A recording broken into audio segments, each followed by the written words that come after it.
आज मैंने पूरे सामर्थ्य से पितामह का सामना किया, परंतु उन्हें परास्त करने में असफल रहा।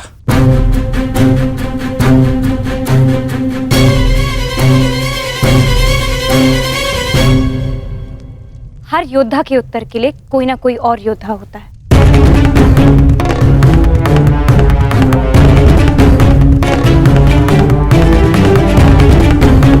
केशव, आप ही तो कहते हैं ना कि कभी कभी भाग्य स्वयं चलकर हमारे पास आता है, किंतु शिखंडिनी अब तक क्यों नहीं आई? उसे इतना समय क्यों लग रहा है केशव?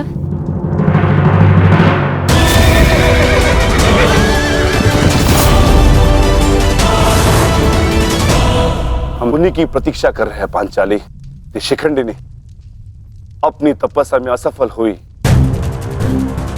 तो पितामह हमारी सेना का अंत कर देंगे और हमारे पास केवल और केवल 2 अक्षणीय सेना शेष है। अरे तो क्या करें? कुछ तो करना ही होगा, अन्यथा हम इस युद्ध में पराजित हो जाएंगे।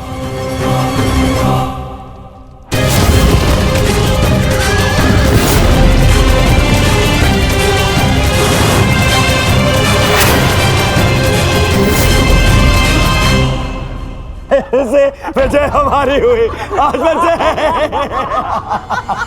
फिर से। परंतु सबसे अधिक प्रसन्नता मुझे तब होती है जब वो धनुर्धारी अर्जुन के मुख पर मैं भय देखता हूँ। केवल 2 अक्षुणी सेना शेष बची है उन पांडवों के पास, और शीघ्र ही वो 2 अक्षुणी सेना भी समाप्त हो जाएगी। अंत हो जाएगा उनकी सेना का और उन पांडवों का। अवश्य अंत होगा, नाश होगा, क्यों नहीं होगा? परंतु खेद है अंगराज, आप इस युद्ध में लड़ नहीं पाएंगे, क्योंकि महामहिम जिस वेग से पांडवों की सेना को नष्ट कर रहे हैं, उससे तो ऐसा प्रतीत होता है कि यह युद्ध कल ही समाप्त हो जाएगा। गांधार नरेश, युद्ध अभी तक समाप्त नहीं हुआ है। मैंने आप सबसे पहले भी कहा था कि विजय से पूर्व उत्सव मनाना उचित नहीं है।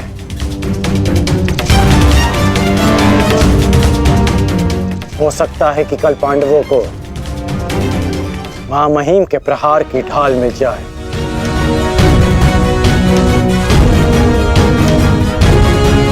इस युद्ध में कुछ भी संभव है।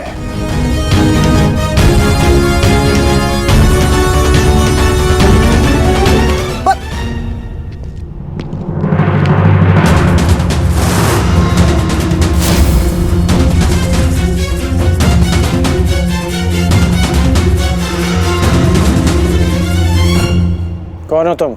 मैं इस युद्ध का अंत हूं। मैं भीष्म की मृत्यु हूं। देवी शिखंडिनी,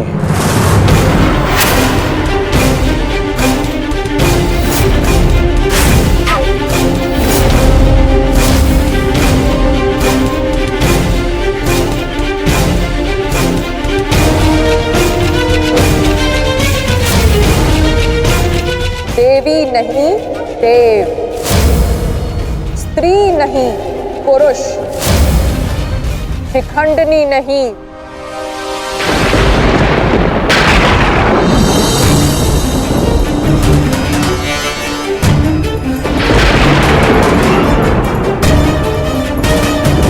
शिखंडी।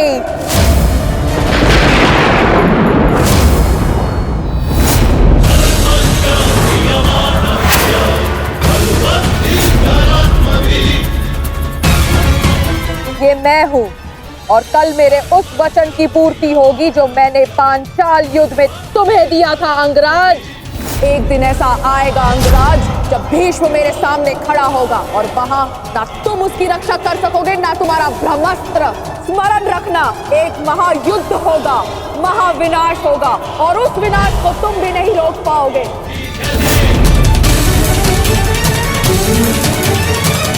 बधाई हो, कल से तुम इस युद्ध में प्रवेश करोगे। कल कुरुक्षेत्र एक योद्धा को विदा करेगा और दूसरे योद्धा का स्वागत।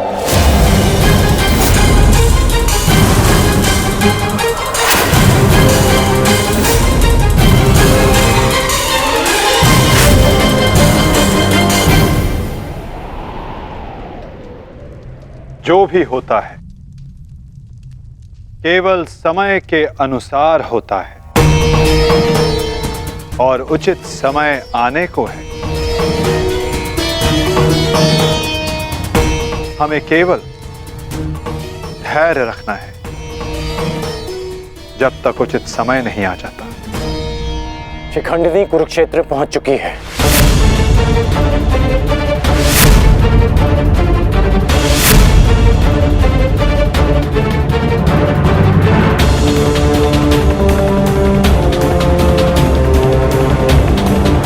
शिखंडिनी के आगमन में आपकी संभावित मृत्यु छिपी है, फिर भी आप मुस्कुरा रहे हैं।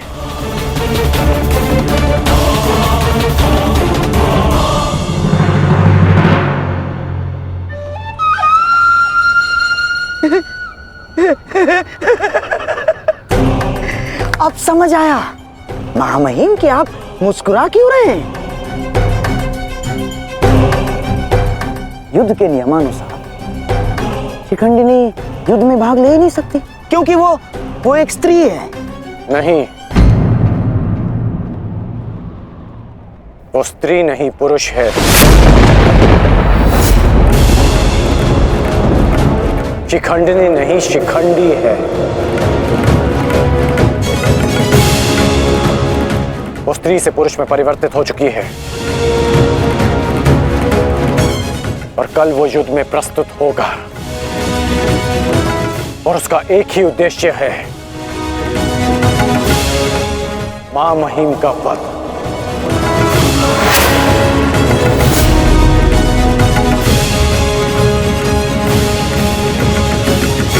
हाँ, एक स्त्री अपने प्रतिशोध की आग के चलते पुरुष बन गई। अद्भुत। भला यह कैसे संभव हुआ? कैसे हुआ वो छोड़िए मामा श्री, अब ये बताइए कि करना क्या है।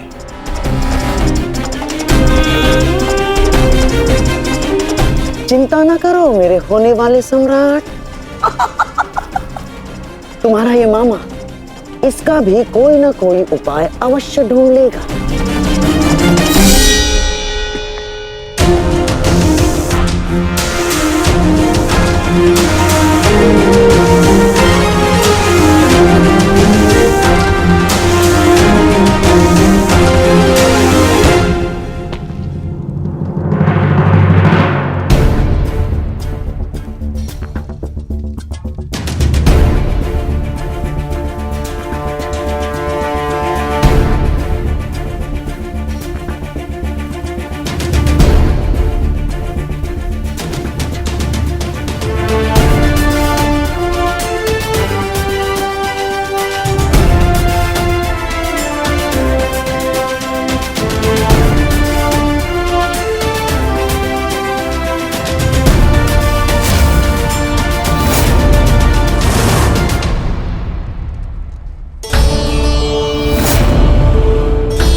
नहीं पांचाली, समय बदल गया है। तुम्हारे समक्ष शिखंडिनी नहीं शिखंडी है। एक पुरुष, एक पुरुष, एक पुरुष।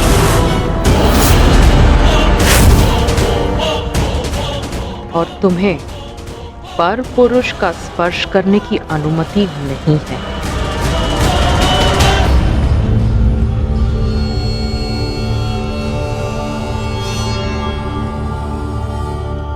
जब हमें सबसे अधिक आपकी आवश्यकता है, आप हमारे समक्ष प्रस्तुत हैं।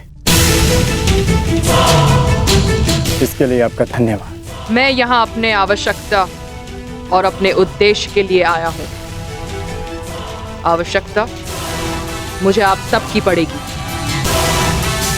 क्योंकि भीष्म का अंत निश्चित है।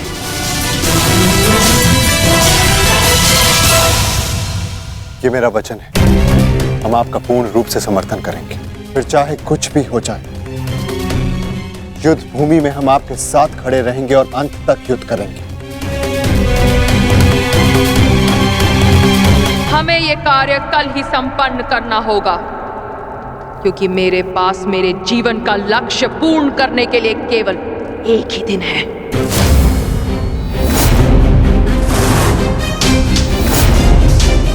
केवल एक दिन? परंतु क्यों? तुम्हारी समस्या ये है कि तुम एक स्त्री हो, जिस कारण तुम भीष्म से द्वंद्व नहीं कर सकती। मैं तुम्हें पुरुष बनने का वरदान देता हूं, ताकि तुम भीष्म को परास्त कर सको। किंतु स्मरण रहे कि ये वरदान केवल 8 प्रहर अर्थात एक दिन के लिए रहेगा। हमारे शत्रुओं को इसका भान नहीं होना चाहिए कि शिखंडिनी केवल एक दिन के लिए पुरुष है।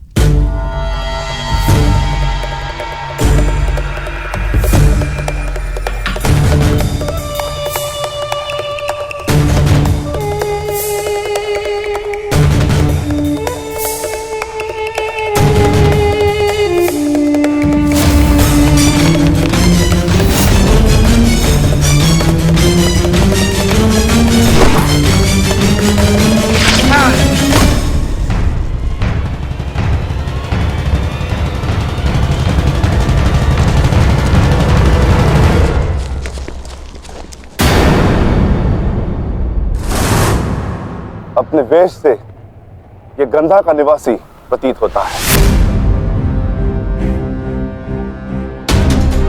अर्थात ये मामा शकुनी का गुप्तचर था। सौभाग्य ये है कि यहां से जीवित नहीं जा सका। किंतु इस गुप्तचर का संदेश शत्रु तक पहुंच चुका है पार्थ।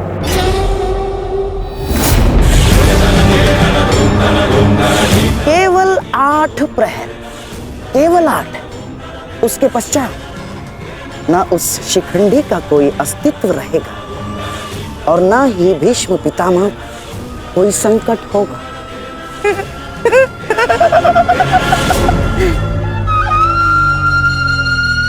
क्या होगा यदि तुम्हारे पितामह कल युद्ध भूमि में प्रस्तुत ही ना हो तो? उत्तम विचार मामाश्री। मैं एक योद्धा हूं और मृत्यु के भय से छुपूंगा नहीं। या तो वीर गति को प्राप्त हो जाऊंगा या फिर विजय प्राप्त करूंगा। 8 प्रहर तो क्या, 8 क्षण के लिए भी मैं युद्ध से विमुख नहीं रहूंगा। क्षमा कीजिएगा मां महिम, परंतु वीर होने में और मूर्ख होने में अंतर होता है। जानबूझकर मृत्यु के मुख में जाना क्या उचित है? एक महान योद्धा की भांति आप गौरव और सम्मान की मृत्यु चाहते हैं, परंतु अपनी सेना के प्रति आपके उत्तरदायित्व का क्या? आप भली भांति जानते हैं कि सेना आप पर पूरी तरह निर्भर है। फिर भी मां महिम,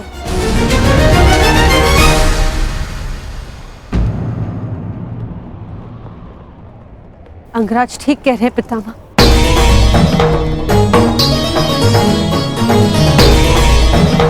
आपके और हस्तिनापुर के हित में यही श्रेयस होगा, भला आप युद्ध में सम्मिलित ना हो।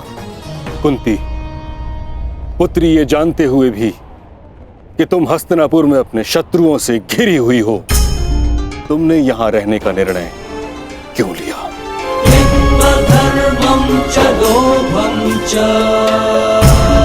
क्योंकि हम सब कर्तव्यबद्ध हैं। मैं भी अपने कर्तव्य का पालन कर रहा हूं।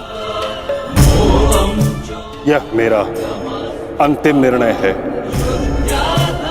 और मुझे ऐसा करने से कोई नहीं रोक सकता।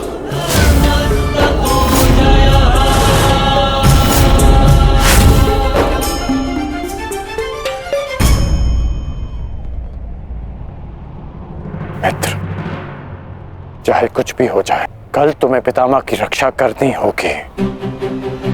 हम अवश्य पितामह की रक्षा करेंगे, किंतु इससे पूर्व ये अधिक महत्वपूर्ण है अंगराज, हमारी समस्या का अंत होना। हमें समय मिलते ही शिखंडी का वध करना होगा। उसके पश्चात हमें इस युद्ध में विजय पाने से कोई नहीं रोक सकता।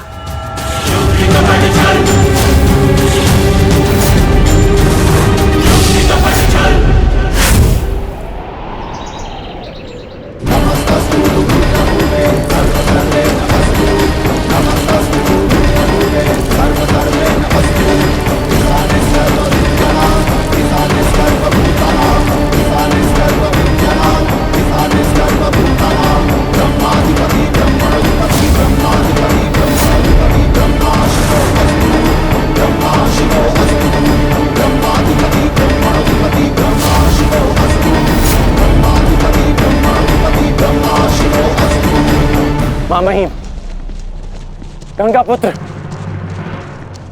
आप ऐसा क्यों कर रहे हैं? मैं केवल अपने धर्म का पालन कर रहा हूं। मैंने सदैव यही किया है। युद्ध भूमि में पूर्ण सहयोग दूंगा और यदि इस युद्ध भूमि में मेरा अंत हो गया तो मुझे इस बात का गर्व होगा कि एक योद्धा का अंत रणभूमि में होगा। मैं आपसे विनती करता हूं, रुक जाइए। ऐसा मत कीजिए मामहिम, आप इसका परिणाम जानते हैं। रुक जाइए मामहिम। आपको वचन देने के कारण मैं 9 दिनों तक रणभूमि से दूर रहा, क्योंकि मुझे लगता था कि आप जो भी निर्णय लेंगे वो हस्तिनापुर और हमारी सेना के हित में होगा। विश्वास था कि आपके होते हुए हम ये युद्ध नहीं हार सकते। फिर क्यों आप ऐसा कर रहे हैं? एक कौरव भरे अंत के लिए आप पूरी कौरव सेना का संहार नहीं कर सकते। क्या इसलिए आपने सूत पुत्र को युद्ध भूमि से दूर रखा? यदि तुम्हें ऐसा लगता है तो ठीक है। सूत पुत्र कर्ण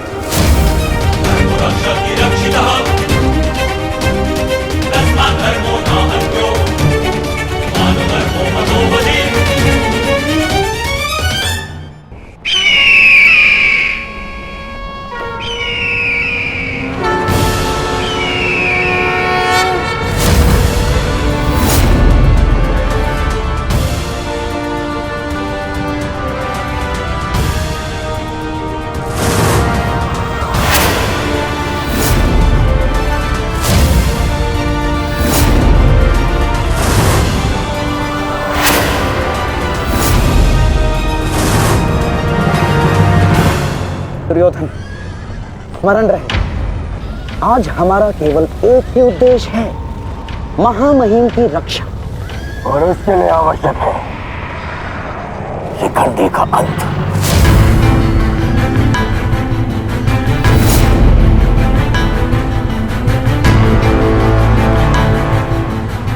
आज मैं शिखंडिनी का कवच बनकर उनकी रक्षा करूंगा।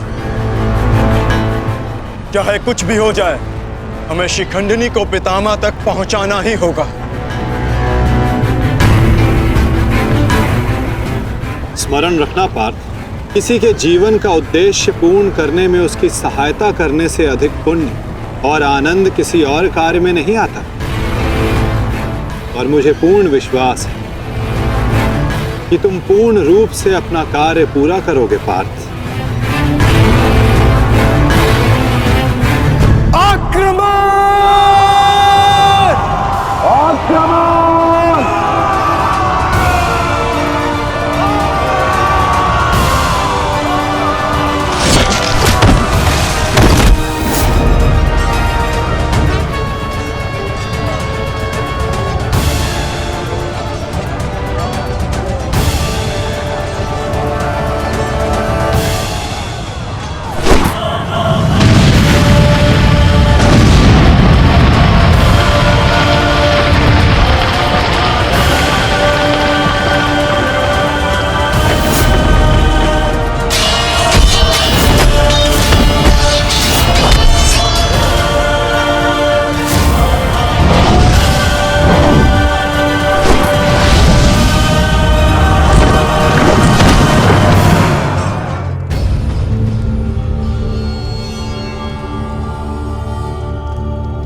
एक सूत पुत्र मेरी ओर से युद्ध में भाग नहीं लेगा। भले ही कर्ण अंगराज है, परंतु यह बात भी सत्य है कि इसका जन्म एक सूत के घर हुआ है।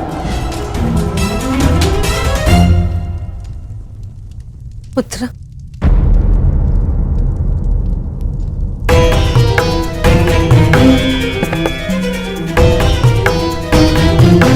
तुम यहाँ अंदर क्यों बैठे हो? क्योंकि अभी भी मैं महामहिम के आदेश का पालन कर रहा हूं। एक सूत पुत्र होने का मूल्य चुका रहा हूं।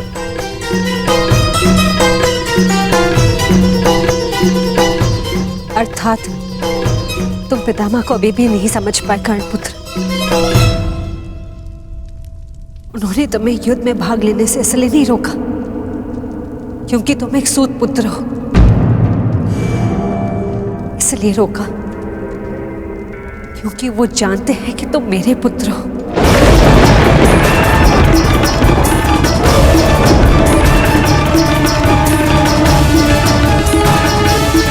एक भाई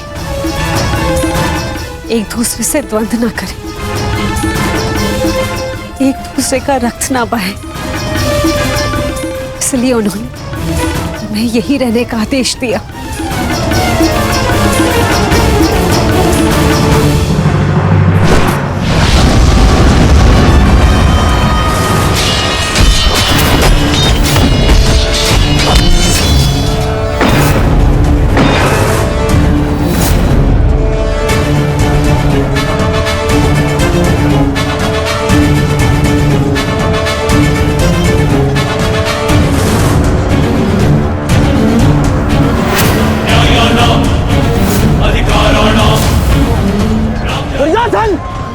ये रहा हमारा आखेट।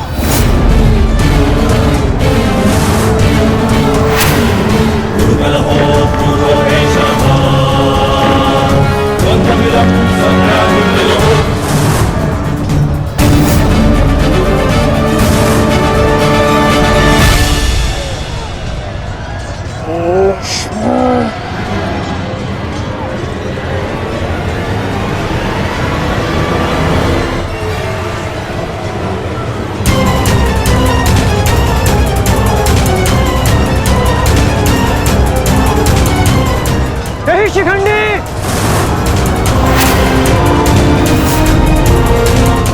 शिखंडी रुक जाओ।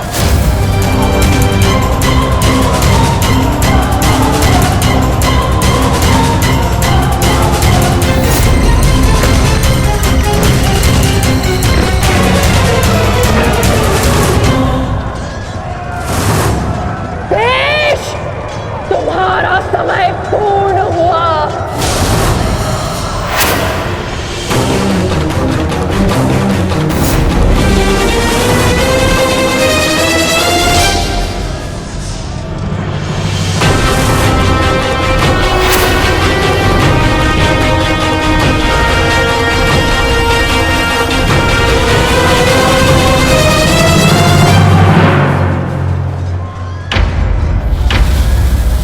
रूप बदला है परंतु युद्ध कौशल का स्वरूप नहीं बदला तुम्हारा। अब देखना यह है कि पुरुष बनकर कुछ पौरुष बचा भी है या नहीं।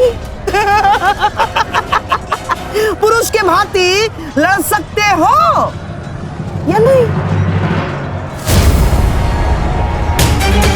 माधव, हमें शीघ्र अतिशीघ्र शिखंडी तक पहुंचना होगा।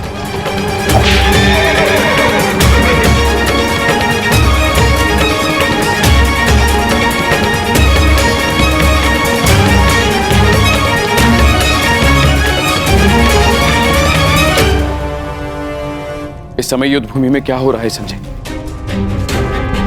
क्या शिखंडी ताक्षी तक पहुंच गया है? नहीं महाराज, वो अभी तक कौरव महारथियों के मध्य में फंसा हुआ है।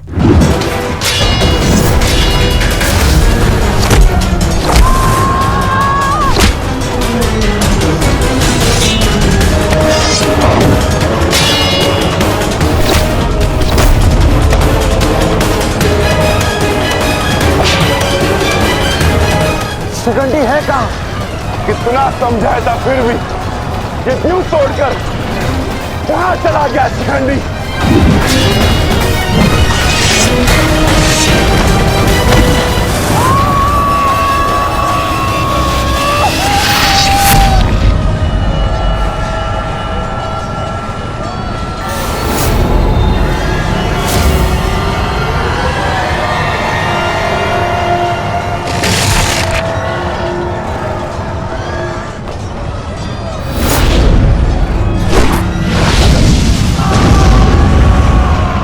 हमें शीघ्र पितामह तक पहुंचना होगा।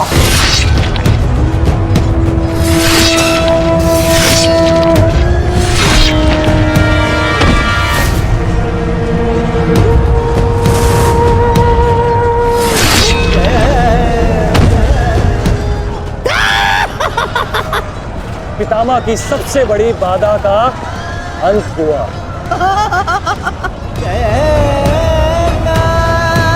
शिखंडी, अब तुम अपना उद्देश्य अगले जन्म में पूर्ण करना।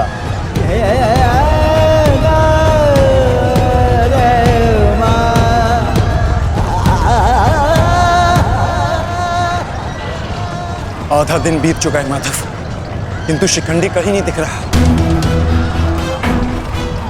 हम कौरवों के मध्य में खड़े हैं माधव, अब हम क्या करें?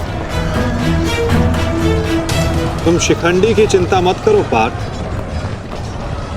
शिखंडी केवल पितामह को शस्त्र त्यागने पर विवश करेंगे। वास्तविक कार्य तो तुम पांचों भाइयों का है पार्थ। तुम में से केवल एक का प्रहार गंगा पुत्र को पराजित करने के लिए पर्याप्त नहीं है पार्थ। केवल तुम पांचों के सम्मिलित प्रहार से गंगा पुत्र को पराजित किया जा सकता है।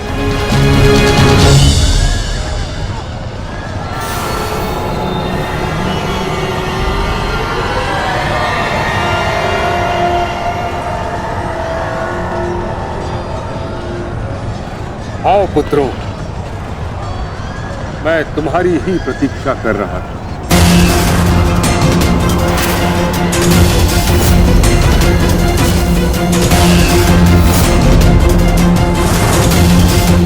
मेरा सम्मान करते हो, परंतु शत्रु पर प्रहार करना तुम्हारा कर्तव्य है, ये मत भूलना। मैं तुम सबको द्वंद्व की चुनौती देता हूं।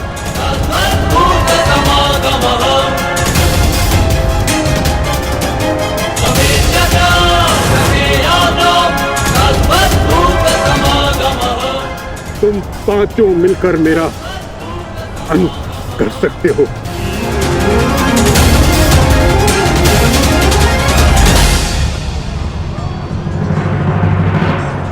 उठाओ अपने शस्त्र पुत्रों और प्रहार करो।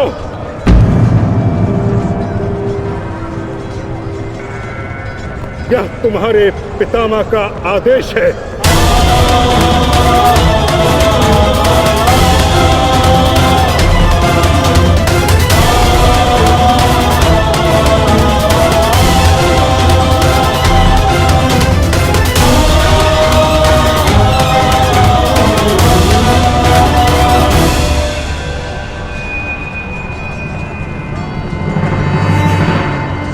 प्रहार करो, प्रहार करो।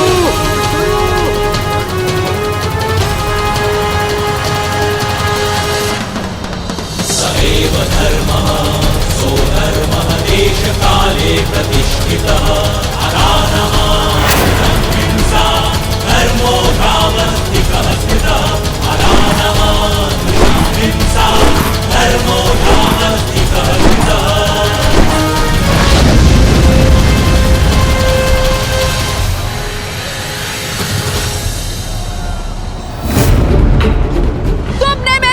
अन्याय किया है भीष्म। मैं नया जन्म लेके आऊंगी भीष्म, तुमसे प्रतिशोध पूर्ण करने।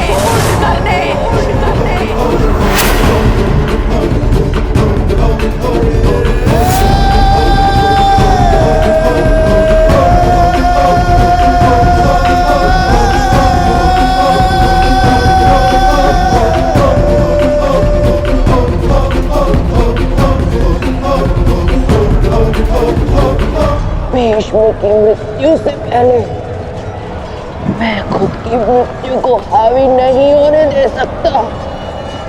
अपने जीवन का उद्देश्य पूर्ण करे बिना मैं इस दुनिया से नहीं जा सकता। काल निश्चित है।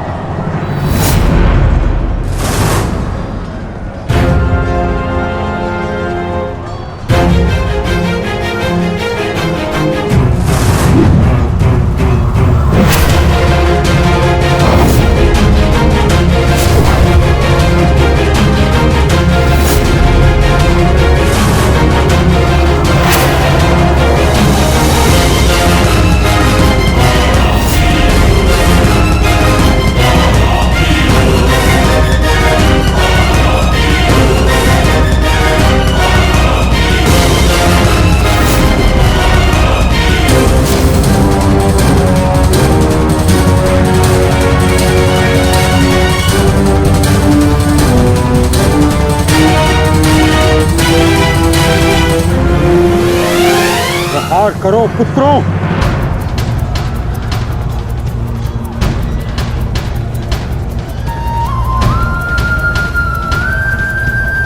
भीम पुत्र, मेरे साथ द्वंद्व करो।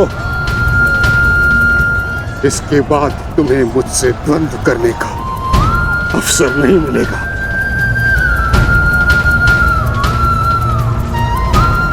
स्वयं को महायोद्धा सिद्ध करो। मैं उन पे प्रहार कैसे कर सकता हूं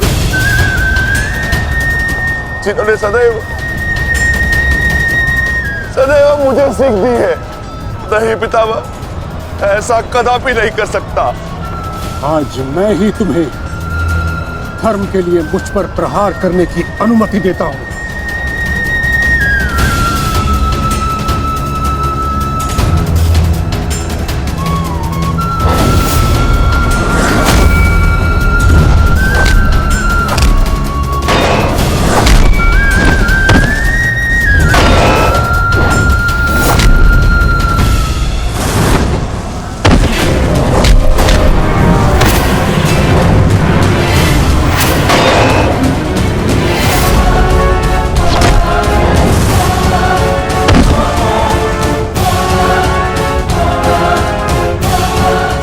प्रहार करो पुत्रों, हार मत मानो।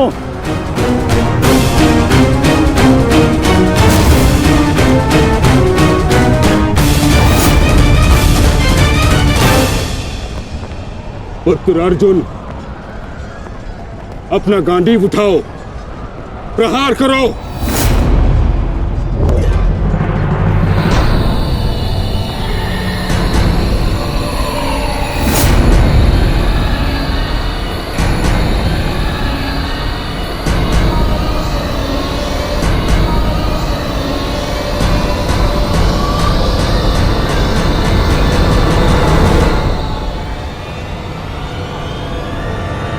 मेरा वचन है अंबा देवी, जब भी तुम मेरा काल बन के मेरे सामने आओगी, मैं तुम्हारे समक्ष अपने शस्त्र त्याग दूंगा, अपने त्याग दूंगा, अपने त्याग दूंगा, त्याग दूंगा।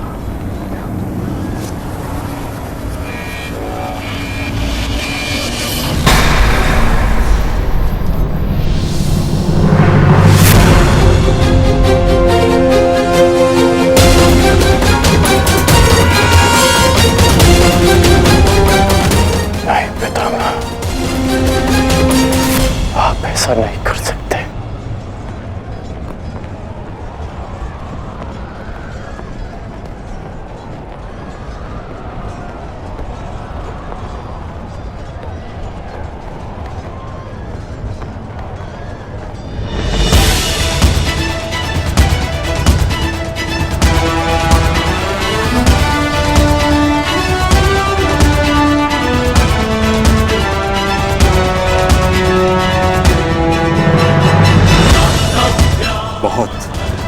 विलंब कर दिया आपने आने में,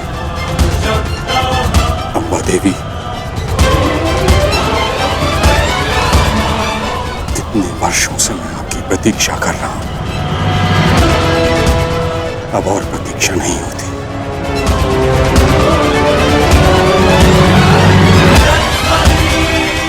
मुक्त कर दीजिए मुझे इस जीवन से।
नहीं पुत्रों, मेरे लिए व्यर्थ चिंतन मत करो, अपना उद्देश्य पूर्ण करो।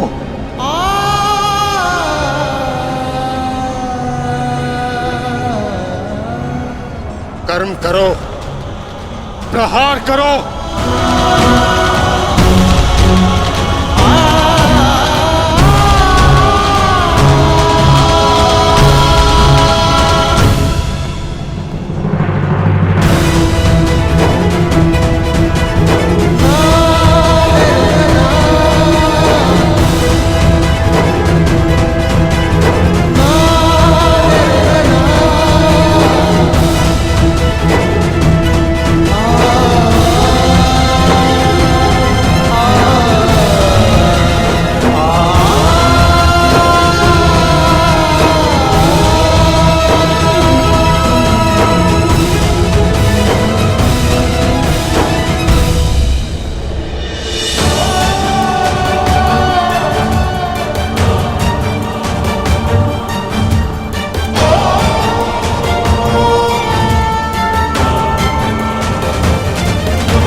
यही तुम्हारा अंतिम अवसर है पार्थ।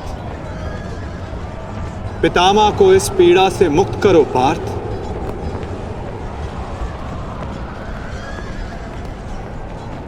प्रहार करो पार्थ। मुझे मुक्ति दो पुत्रों।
पितामह।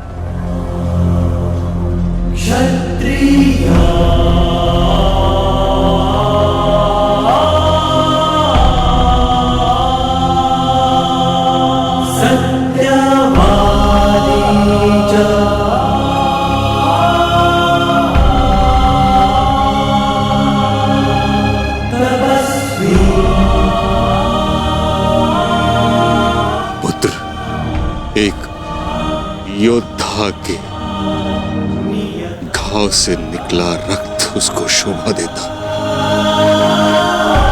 आंखों से अश्रु नहीं। सत्यवादी च तपस्वी। क्यों एक योद्धा का ऐसा प्रारब्ध होता है पितामह? क्षत्रिय अपनी कोमल गोद की शैया में सुलाया। आज उन्हीं पितामह को मैंने शरशैया पर लेटा दिया। नियता व्रता। ये क्या अनर्थ कर दिया मैंने, ये क्या अनर्थ कर दिया मैंने।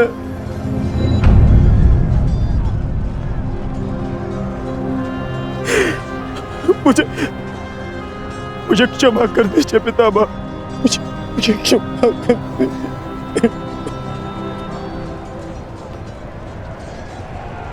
कर्तव्य पूर्ण करने पर आंखों में गर्व होना चाहिए पुत्र, होठों पर क्षमा नहीं। तुम सब भावनाओं के बंधन को तोड़ते हुए एक योद्धा का कर्तव्य पूर्ण किया है, और इसके लिए मुझे तुम पर गर्व है पुत्र।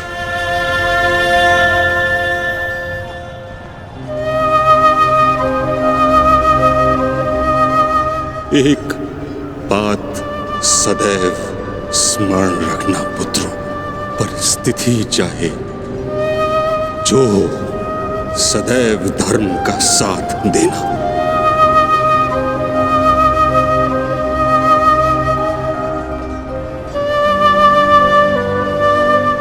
जैसा आज मुझे रोक कर किया है।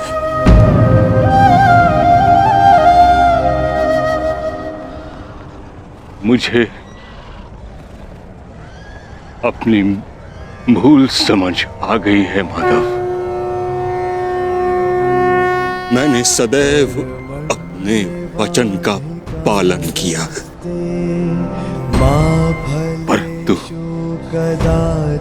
इसी कारण अधर्म के मार्ग पर चला। जिस समय समाज को मेरी आवश्यकता थी, उस समय मैंने समाज का त्याग किया, किंतु आपने मुझे मेरी भूल का आभास कराया वासुदेव। आज मुझे लगा हर बाण मेरे हर अधर्म का परिणाम है। आज मैं अपने सभी पापों से मुक्त हो रहा हूं।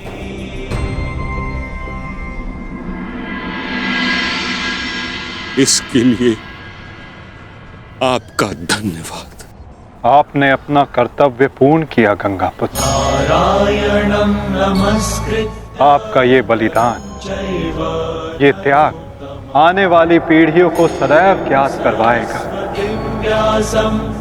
कि परिवर्तन ही सृष्टि का नियम है और धर्म से बढ़कर कोई कर्म नहीं। पश्चाताप भरा जीवन जीना अत्यंत कठिन कठिन होता है पुत्र। तुम्हारा तो सौभाग्य है, तुम्हारे साथ वासुदेव जैसे मार्गदर्शक हैं।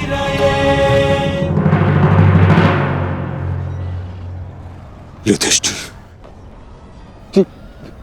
जी पितामह। पुत्र,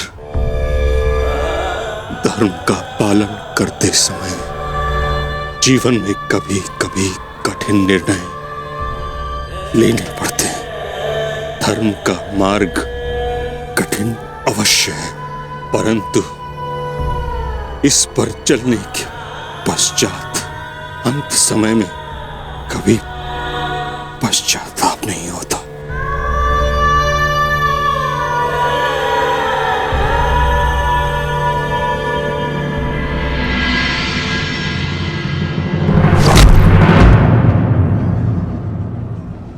पितामह!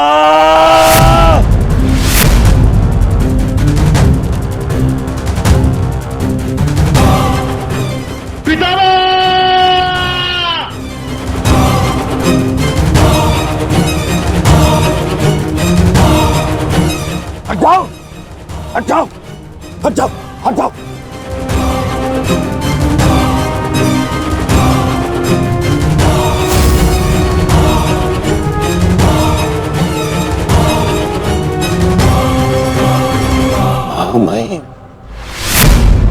ये क्या किया तुमने? हाँ? सिंहासन पाने के लिए इतना अनर्थ कर दिया?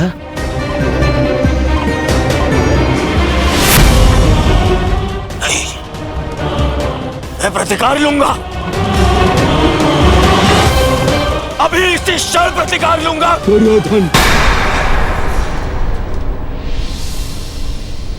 आज का युद्ध समाप्त हो चुका है। अर्जुन ने वही किया जो उसके स्थान पर तुम करते।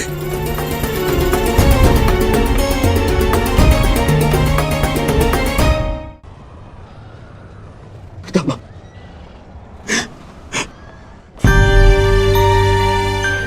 ये क्या हो गया पितामह? ये क्या हो गया?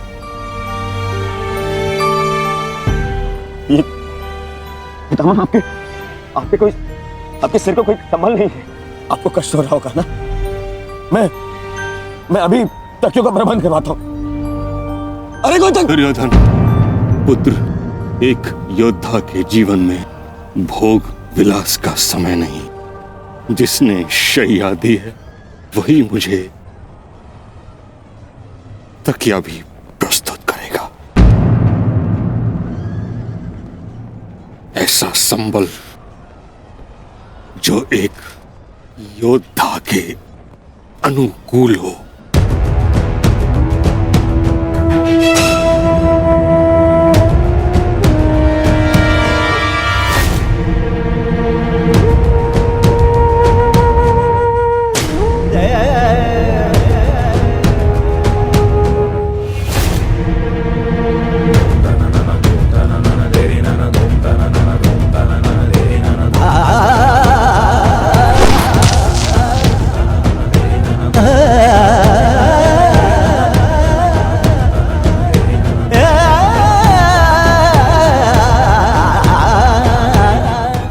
लगी है अर्जुन,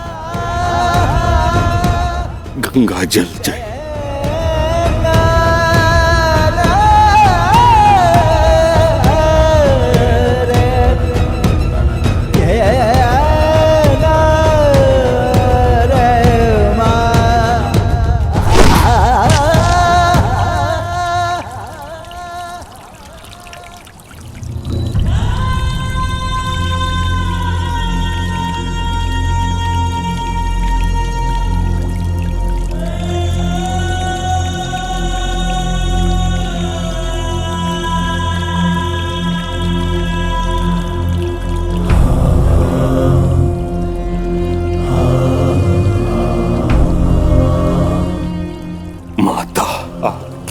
गोद में विश्राम करने का समय आ गया है।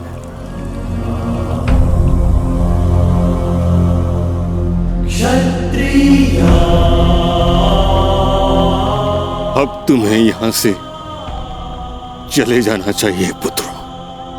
यहां रहकर तुम मुझे इस दशा में अधिक समय तक देख नहीं पाओगे। विश्राम करो, कल युद्ध शेष है। आज तुमने अपना एक कर्तव्य पूर्ण किया पुत्रों। क्षत्रिय किंतु अभी तुम्हारे अनेक कर्तव्य शेष हैं। नियता व्रता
तुम्हारा कर्म युद्ध अब आरंभ होने जा रहा है मित्र।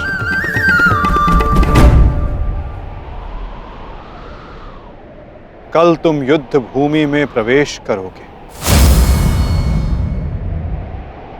परंतु आज भी कोई कुरुक्षेत्र की युद्ध भूमि में है जो तुम्हारी प्रतीक्षा कर रहा है मित्र।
ये क्या किया तुमने?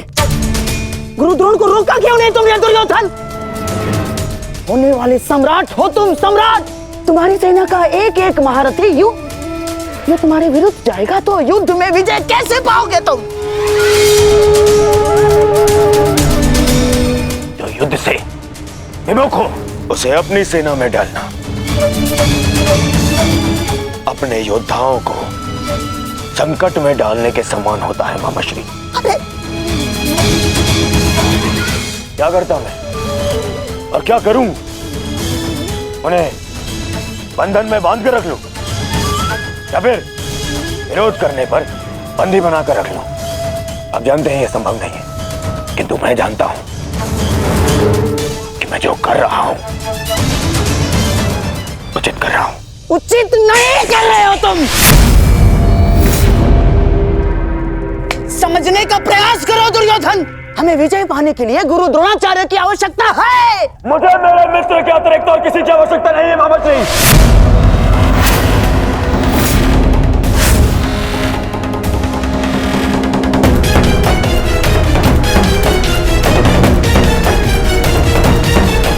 आओ सेनापति कर्ण,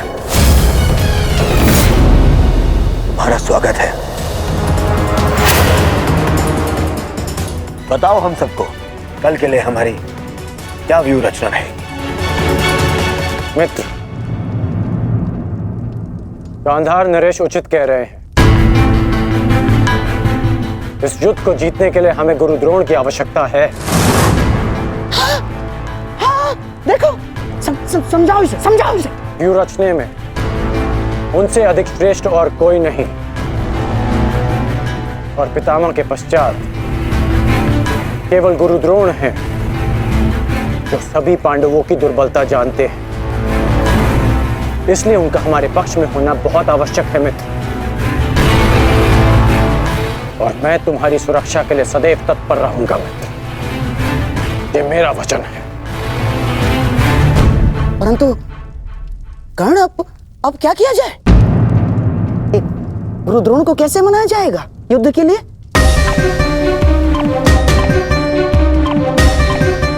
मेरे पास उपाय है। हाँ, कैसा उपाय अंगराज? गुरु द्रोण कल युद्ध में प्रस्तुत रहेंगे।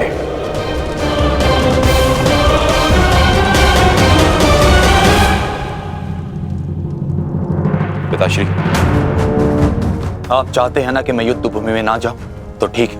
यदि मैं रणभूमि में नहीं जा सकता तो अभी इसी क्षण पांडवों के शिविर में जाके सबका वध कर दूंगा, परंतु युवराज दुर्योधन की सहायता जरूर करूंगा, चाहे इसके लिए मुझे अपने प्राण भी क्यों ना गंवाने पड़े। अश्वत्थामा,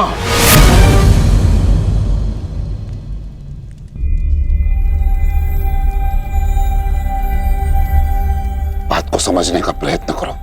तुम दुर्योधन की कोई मदद नहीं कर सकते, उल्टे तुम अपने प्राण संकट में डाल लोगे, और इसी कारण मैं नहीं चाहता कि तुम इस युद्ध में भाग लो, क्योंकि मैं तुम्हें इस प्रकार खोना नहीं चाहता। अब मैं कोई बालक नहीं हूं पिताश्री, अपने निर्णय स्वयं लेना चाहता, और ऐसा करने में मैं सक्षम भी हूं। प्रणिपात।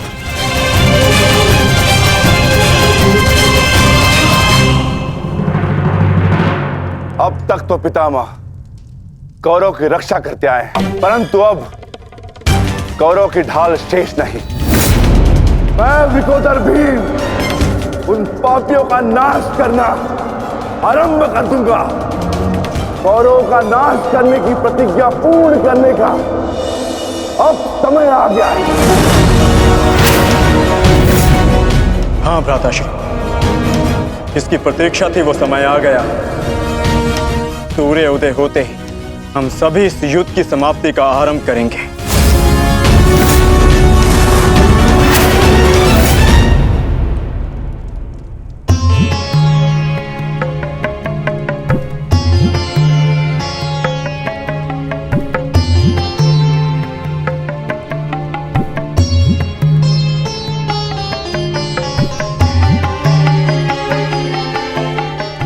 आइए महाराज, अच्छा हुआ आप आ गए। मेरा स्वयं ही आपसे बात करने का मन हो रहा था। जब से ये युद्ध आरंभ हुआ है गांधारी, तुम इन दीपकों का विशेष ध्यान रख रही हो, परंतु क्यों? मेरे सभी पुत्र उस युद्ध में गए हैं महाराज, और इसीलिए मैंने इन 100 दीपकों को अपने 100 पुत्रों की लंबी आयु की प्रार्थना के लिए जलाया है। अब ये 100 दीपक मेरे 100 पुत्रों की आयु का एकमात्र सहारा है। कहीं इन दीपकों को संभालते संभालते तुम अपने हाथ न जला लेना गांधारी। नहीं महाराज, जब एक माता अपने शिशु को जन्म देती है तो उसे अपने आप ही ज्ञात होता है कि उसका शिशु क्यों रो रहा है। एक पुत्र को कभी अपनी माता को अपने रुदन का कारण बताने की आवश्यकता नहीं होती। इसी प्रकार मुझे इस बात का अनुमान हो जाता है कि इनमें से किस दीपक को तेल की आवश्यकता है और किसे नहीं, और इसके लिए मुझे नेत्रों की आवश्यकता नहीं है। तो पूछो अपने इन दीपकों से कि मेरे पुत्रों की रक्षा कौन करेगा? कौन? मैंने अभी भी आशा नहीं छोड़ी है महाराज।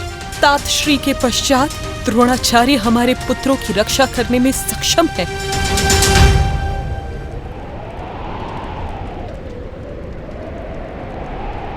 द्रोण बाहर आइए, शीघ्र बाहर आइए।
उत्तर दो मुझे, किसने किया?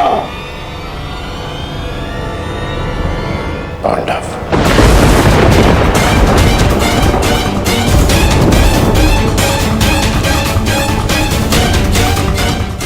आज उन दुष्टों ने मुझे पुत्रविहीन कर दिया।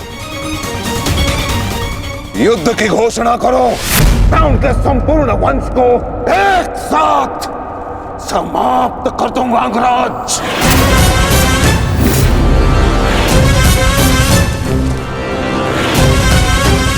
अपने पुत्र के हथियारों से मैं प्रतिशोध लूंगा मैं पांडवों का अंत कर दूंगा, समूल नष्ट कर दूंगा उन्हें। अंगराज, तुम कौरवों के सेनापति हो ना, तो आज तुम्हारे सेनापति तुम्हें आज कौरवों की विजय होगी और पांडवों की हार, और ऐसी हार जो भूत न भविष्य। आज के सूर्योदय के साथ मैं पांडवों के जीवन का सूर्यास्त कर दूंगा। चलो मेरे साथ।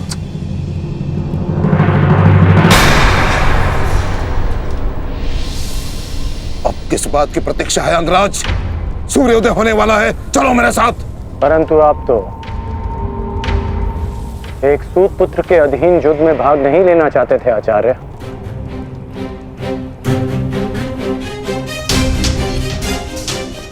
परंतु यह समय स्पष्टीकरण देने का नहीं अंगराज, यह समय है स्पष्ट प्रहार करने का, केवल और केवल आक्रमण करने का। तो ये समय भयभीत होने का भी नहीं है।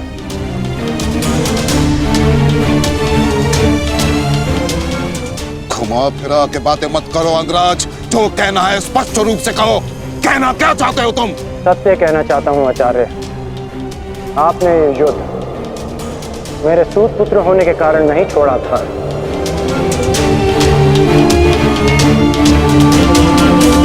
आप इस युद्ध से इसलिए पीछे हटे थे क्योंकि आपको अपने पुत्र अश्वत्थामा की मृत्यु की चिंता थी।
उत्तर दो।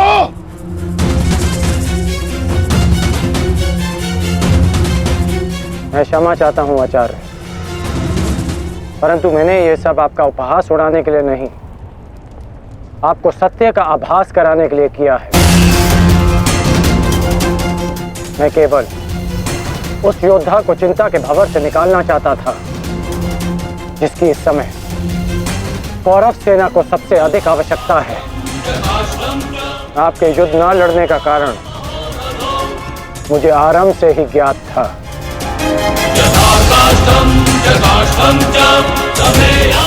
पुत्र खो देने की पीड़ा से मैं भली भांति अवगत हूं, परंतु इसका अर्थ ये नहीं कि एक योद्धा अपना कर्तव्य निभाना भूल जाए।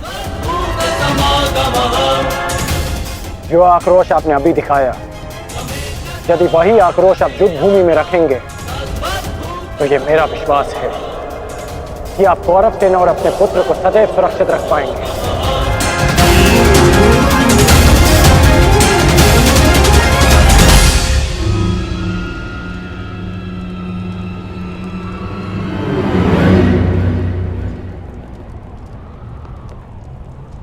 मुझे क्षमा कर दो दुर्योधन, मैं पुत्र मोह और कर्तव्य के मध्य उलझ गया था, बहुत कुछ भूल गया था। क्षमा कर दो मुझे।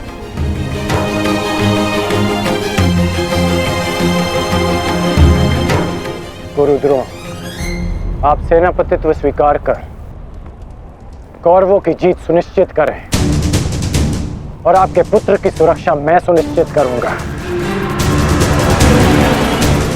ये मेरा वचन है कि जब तक मैं जीवित हूं, मृत्यु अश्वत्थामा के निकट भी नहीं आएगी।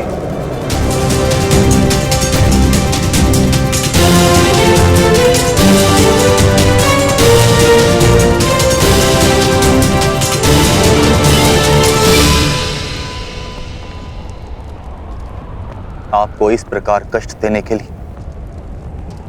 मैं आपसे क्षमा चाहता हूं पिताश्री, किंतु आपका पुत्र और एक शिष्य होने के नाते मैं आपको अपयश का भागी होने से बचाना चाहता हूं। पिताश्री, मैं आपसे एक वचन मांगना चाहता हूं कि जिस क्षण आप रणभूमि में उतरेंगे, उसी क्षण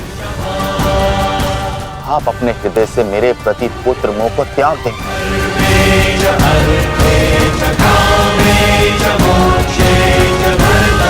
और पूर्ण रूप से युद्ध को समर्पित हो जाएंगे। वचन दीजिए पिताश्री, मुझे वचन दीजिए।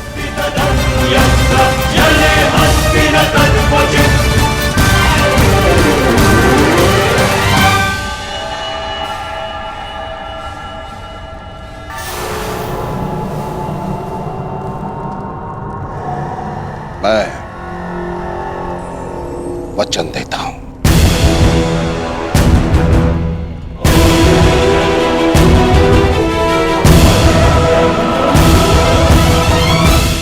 मैं वचन देता हूं।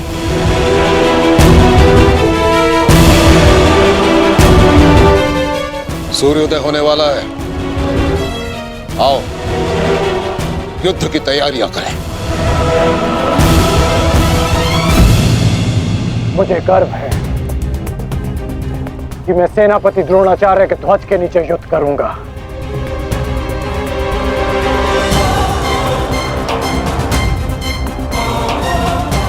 मैंने तुम्हें पहले भी कहा है मित्र, मुझे तुम पर पूर्ण विश्वास है। तुम्हारा हर एक निर्णय मेरे ही हित में होगा।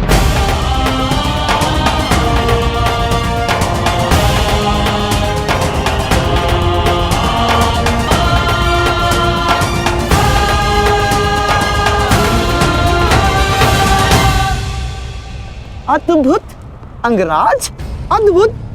आप तो कुशल नीतिकार निकले। नहीं, मेरा मित्र नीतिकार नहीं है, वो तो एक कुशल संचालक है, एक कुशल सेनापति है। कर्ण मैं आज बहुत प्रसन्न हूं और गर्व का अनुभव कर रहा हूं कि तुम मेरी ओर से युद्ध लड़ रहे हो।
आज तुम्हारा मन, तुम्हारी दृष्टि में तुम्हारा लक्ष्य स्पष्ट होना चाहिए, तुम्हारा मन शांत होना चाहिए और दृष्टि केंद्रित।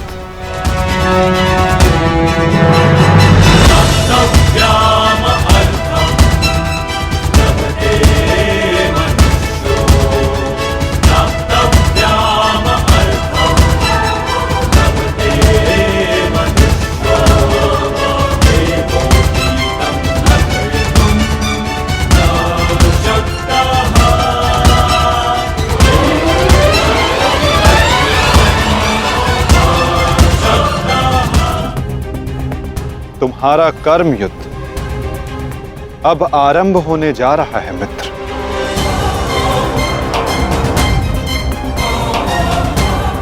कल तुम युद्ध भूमि में प्रवेश करोगे, परंतु आज भी कोई कुरुक्षेत्र की युद्ध भूमि में है जो तुम्हारी प्रतीक्षा कर रहा है मित्र।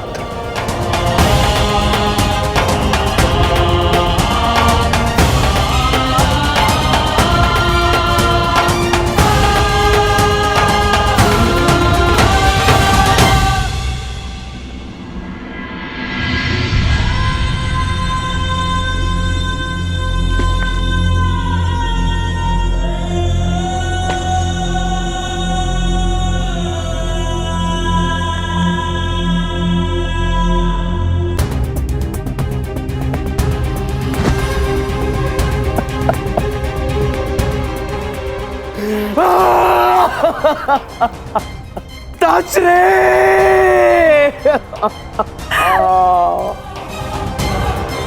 ये भयंकर है संजय, ये महाविनाश का प्रारंभ है संजय। वो वट वृक्ष गिर गया संजय, जिसकी छाया में हस्तिनापुर और मेरे पुत्र सुरक्षित थे। अब कौन करेगा कुरुवंश की रक्षा? कौन करेगा मेरे पुत्रों की रक्षा?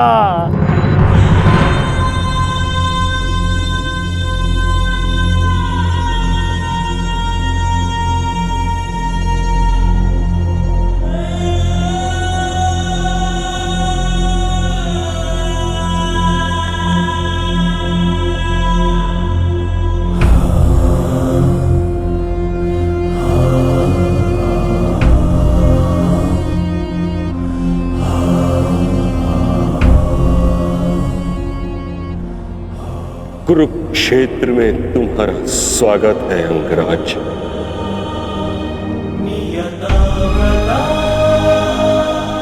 आप जानते थे,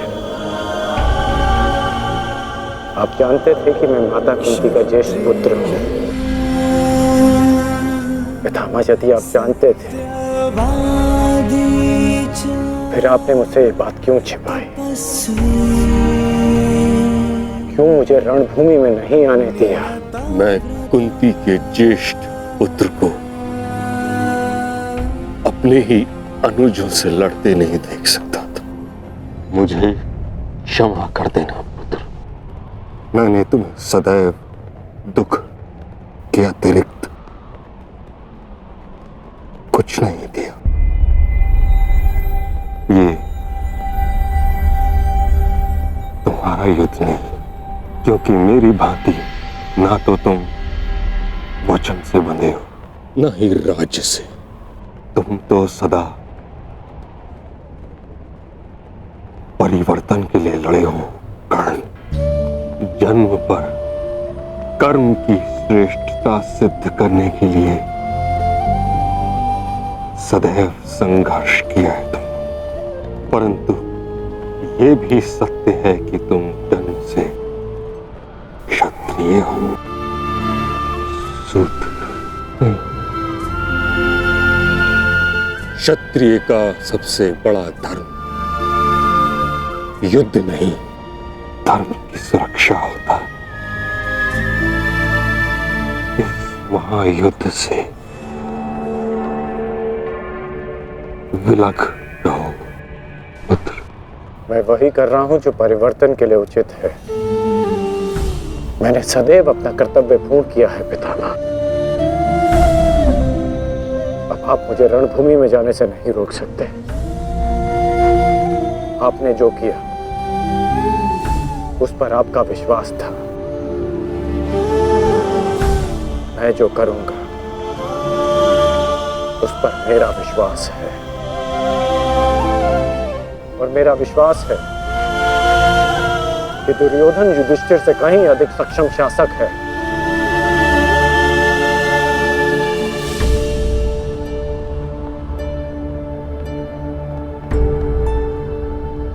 निसंदेह तुम एक महान क्षत्रिय भी हो और योद्धा भी। युद्ध और संघर्ष तुम्हारे रक्त में है। ये देह छोड़ते समय एक बात का खेद रहेगा मुझे कि यदि मैं तुम्हारे बारे में पहले जान जाता तो हस्तिनापुर के सिंहासन पर तुम विराजमान होते पुत्र। तुम्हारे ध्वज तले मैं गर्व से युद्ध करता और हस्तिनापुर के सिंहासन के प्रति मेरी प्रतिज्ञा भी पूरी हो जाती। ना ये अधर्म होते, ना ये युद्ध होता।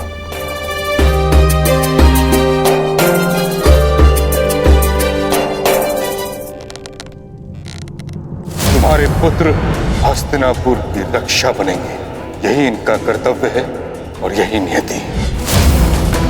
मेरे पुत्रों का कोई अनर्थ नहीं हो सकता। यदि कोई अनर्थ का बाण उनकी ओर आएगा तो उसे सर्वप्रथम भीष्म की ढाल का सामना करना होगा। मुझे मुक्ति दो पुत्रों।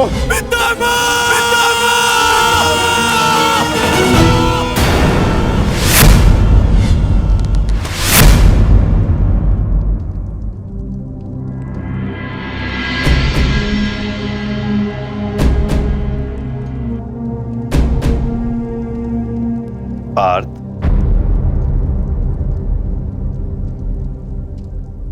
इस गांडीव ने तुम्हें क्या क्षति पहुंचाई है जो तुम अपना क्षोभ इस पर उतार रहे हो?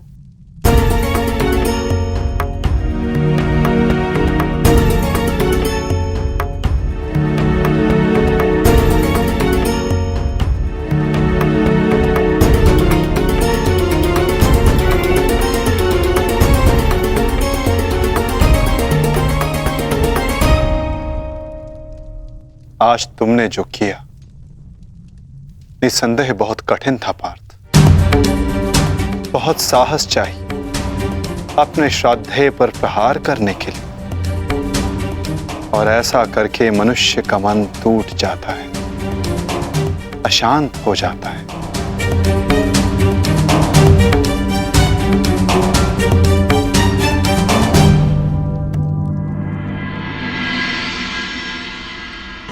परंतु धर्म स्थापना के लिए, पाप के अंत के लिए ऐसा करना अनिवार्य था धनंजय। परंतु पार्थ, अब समय अशांत रहने का नहीं, अपने मन, अपनी शक्तियों को, अपने कौशल को एकाग्र करके केंद्रित करने का है पार्थ। तुम्हारे समक्ष अब तक वास्तविक चुनौती नहीं आई थी, परंतु अब वास्तविक चुनौती का आरंभ हुआ है पार्थ। अब तक युद्ध भूमि में जो तुम्हारे समक्ष थे वो केवल तुम्हारे प्रहारों को रोक रहे थे, परंतु अब कल जो युद्ध भूमि में तुम्हारे समक्ष होगा वो अपने सबसे घातक प्रहार तुम पर करेगा पार्थ।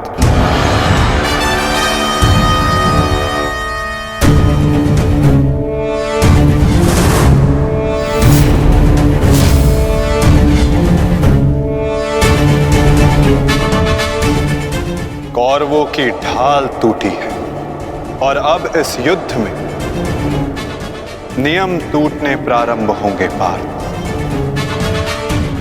स्वयं को संभालो पार्थ और युद्ध के लिए सज्ज रहो, क्योंकि कल से प्रारंभ होगा वास्तविक महाभारत।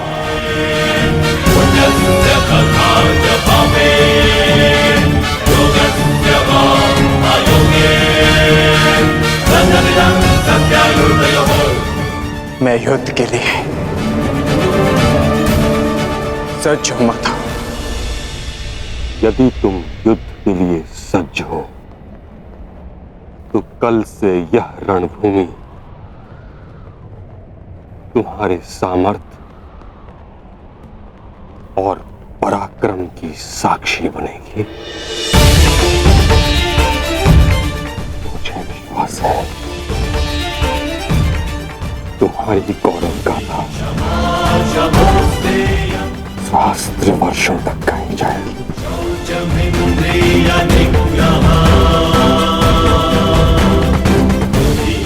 मैं आशा करूंगा कि इस युद्ध के पश्चात मैं गौरवशाली योद्धा कर्ण से भेंट कर सकूं।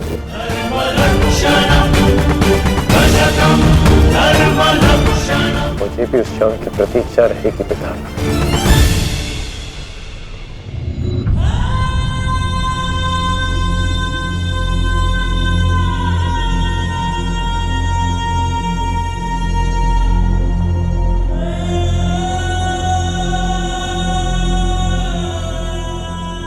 नियति का लिखा मैं नहीं बदल पाया कुंती।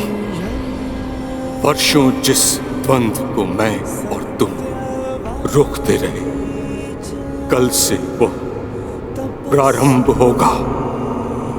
कल तुम्हारे दोनों पुत्र रणभूमि में एक दूसरे के विपक्ष में खड़े होंगे, एक दूसरे के रक्त के प्यासे।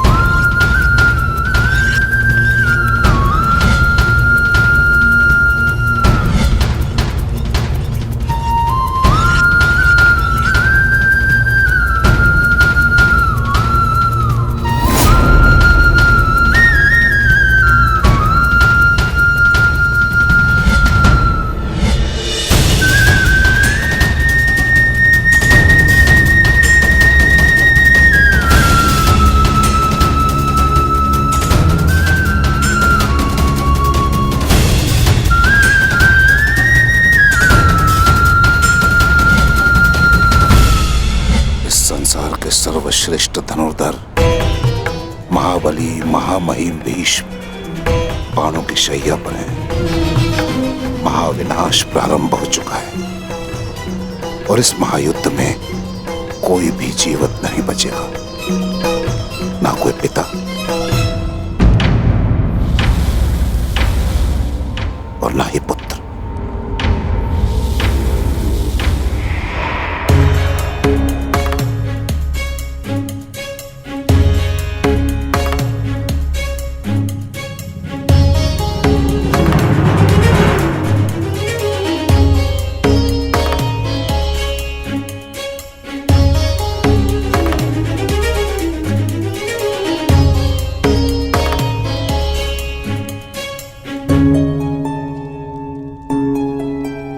आपका स्वागत है आचार्य द्रोण।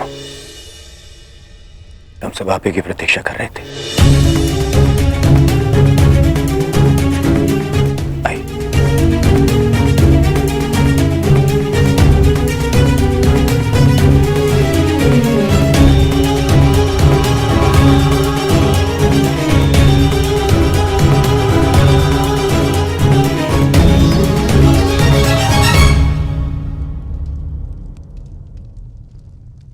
मेरी मंत्रणा स्मरण है ना मेरे होने वाले सम्राट?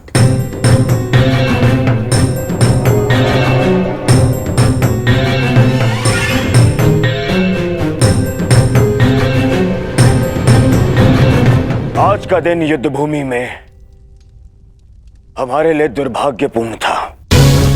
हमारे प्रमुख सेनापति महामहिम पितामह भीष्म शत्रुओं द्वारा रणभूमि से बाहर कर दिए गए और यह सब संभव हुआ है उन पांडवों के छल के कारण। किंतु यह युद्ध अभी समाप्त नहीं हुआ है वीरों। यह युद्ध तब तक शेष है तब तक हमारी अंतिम सांसें शेष है। और मैं दुर्योधन ये वचन लेता हूं कि मैं इस छल का प्रतिशोध लूंगा, अवश्य लूंगा।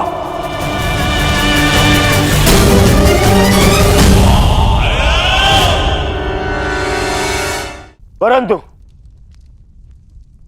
सेना का नेतृत्व करने के लिए एक कुशल सेनापति का होना आवश्यक है और मेरे इस सेना का नेतृत्व कौन करेगा इसका निर्णय मैं ले चुका हूं। हमारी सेना का नेतृत्व करेगा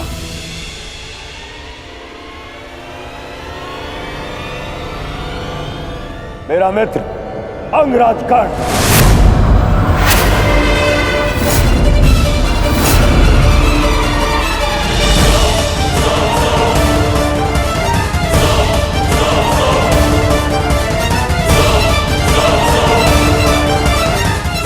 दुर्योधन,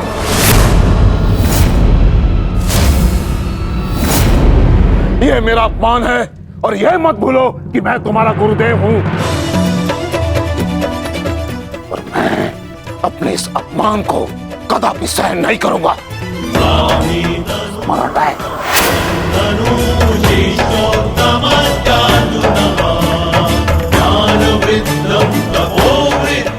आज हस्तिनापुर का दुर्भाग्य है कि महामहिम बाणों के शैया पर लेटे हैं। बहुत अधिक पीड़ा हो रही है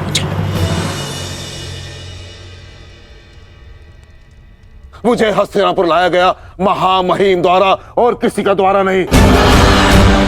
और यदि महामहिम ने इस सूत पुत्र को अपने सेना में भाग लेने नहीं दिया तो मैं इस सूत पुत्र के अधीन रहकर इसके नेतृत्व में युद्ध कैसे कर सकता हूं। इसी कारण मैंने निर्णय लिया है कि मैं और अश्वत्थामा आज अभी और इस क्षण से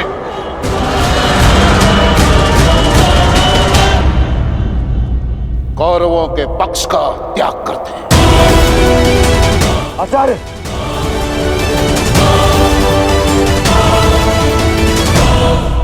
क्षमा करें पिताश्री, किंतु कर्ण के अधीन रहकर मुझे युद्ध लड़ना है या नहीं, ये निर्णय आपका नहीं, मेरा है। आप मेरी ओर से निर्णय नहीं ले सकते। बस, अपने पिता और आचार्य से विवाद करने की अनुमति ना तो धर्म देता है और ना ही तुम्हारे भीतर का योद्धा। और एक योद्धा भी किस पक्ष से युद्ध करेगा, इसका निर्णय ना तो उसके आचार्य लेंगे और ना ही उसके पिताश्री।